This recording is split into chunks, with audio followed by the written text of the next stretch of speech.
Agama orang-orang Jawa kuno adalah agama Kapitayan. Agama ini sudah lama ada sebelum masuknya Hindu dan Buddha ke Jawa.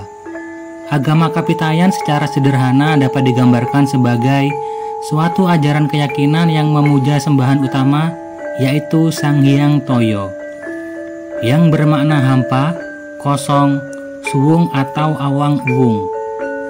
Toyo bermakna yang absolut, yang tidak bisa dipikirkan dan dibayangkan, tidak bisa dirasakan dengan panca indera.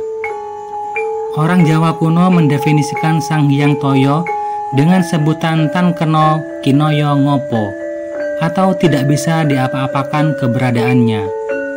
Sang Hyang Toyo juga bermakna ada tetapi tidak ada, tidak ada tetapi ada. Karena hal gaib itulah, maka untuk bisa dikenal dan dapat disembah manusia, Sang Hyang Toyo diwujudkan dalam nama dan sifat ketuhanan yang disebut Tu dan To. Kekuatan gaib dari Sang Hyang Toyo yang disebut Tu atau To itu tersembunyi di dalam segala sesuatu yang memiliki nama berkait dengan kata Tu atau To, seperti watu, tugu, tungkup, tuban, dan lain-lain. Tu atau To seringkali disebut dengan nama Sang Hyang Tunggal. Dia memiliki dua sifat, yaitu kebaikan dan ketidakbaikan. Tu yang bersifat kebaikan disebut Tuhan, yang sering disebut dengan nama Sang Hyang Wenang. Sedang Tu yang bersifat ketidakbaikan disebut dengan nama Sang Hyang Manikmoyo. Karena itu, Sang Hyang Tunggal bersifat gaib, tidak dapat didekati dengan panca indera maupun dengan akal pikiran. Sang Hyang Tunggal hanya diketahui sifatnya saja. Dalam rangka melakukan puja bakti kepada Sang Hyang Tunggal, penganut Kapitayan menyediakan sesaji berupa tumpeng, tumpi, tumbu, tuak, tukung untuk dipersembahkan kepada Sang Hyang Tunggal. Sedangkan kekuatan gaibnya tersembunyi pada segala sesuatu seperti tungkup, tunda, watu, tugu, tunggak, tuban, turumbukan, tutuk. Para penganut Kapitayan yang punya maksud melakukan tuju atau tenung atau keperluan lain yang mendesak akan memuja Sang Hyang Tunggal dengan persembahan khusus yang disebut tumbal.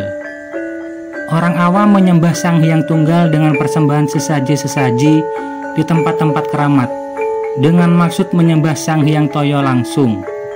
Sementara orang yang tinggi tingkatan agamanya, peribadatan mereka berlangsung di suatu tempat bernama sanggar, yaitu bangunan persegi 4 beratap tumpang dengan tutuk atau lubang ceruk sebagai lambang kehampaan Sang Hyang Toyo. Dalam bersembahyang menyembah Sang Hyang Toyo di sanggar itu, para rohaniawan Kapitayan mengikuti aturan tertentu. Mula-mula sang rohaniawan yang sembahyang melakukan tulajek atau berdiri tegak, menghadap tutuk atau lubang ceruk, dengan kedua tangan diangkat ke atas menghadirkan Sang Hyang Toyo di dalam tutuk atau hati. Setelah merasa Sang Hyang Toyo bersemayam di hati, kedua tangan diturunkan dan didekapkan di dada tepat pada hati. Posisi ini disebut swadikep atau memegang keakuan diri pribadi. Proses tulajek ini dilakukan dalam tempo yang relatif lama. Setelah tulajek selesai, sembahyang dilanjutkan dengan posisi tungkul atau membungkuk memandang ke bawah, yang juga dilakukan dalam tempo yang relatif lama. Lalu dilanjutkan lagi dengan posisi tulumpak, bersimpuh dengan kedua tumit diduduki. Yang terakhir dilakukan posisi tondem atau bersujud seperti bayi dalam perut ibunya. Selama melakukan tulajek, tungkul, tulumpak, dan tondem dalam waktu 1 jam lebih itu, rohaniawan Kapitayan dengan segenap perasaan berusaha menjaga keberlangsungan keberadaan Sang Hyang Toyo yang sudah disemayamkan di dalam tutut atau hati. Seorang hamba pemuja Sang Hyang Toyo yang dianggap saleh akan dikaruniai kekuatan gaib yang bersifat positif atau tuah dan yang bersifat negatif atau tulah. Mereka yang sudah dikaruniai tuah dan tulah itulah yang dianggap berhak menjadi pemimpin masyarakat. Mereka itu digelari sebutan ratu atau datu. Seorang Seorang ratu atau datu adalah pengejawantahan kekuatan gaib Sang Hyang Toyo, seorang ratu dan citra pribadi Sang Hyang Tunggal. Kenapa orang Jawa bisa tahu adanya hal yang esa ini? Mungkinkah waktu itu sudah ada nabi atau rasul yang singgah di tanah Jawa sebelum Hindu Buddha ada? Wallahu a'lam bishawab.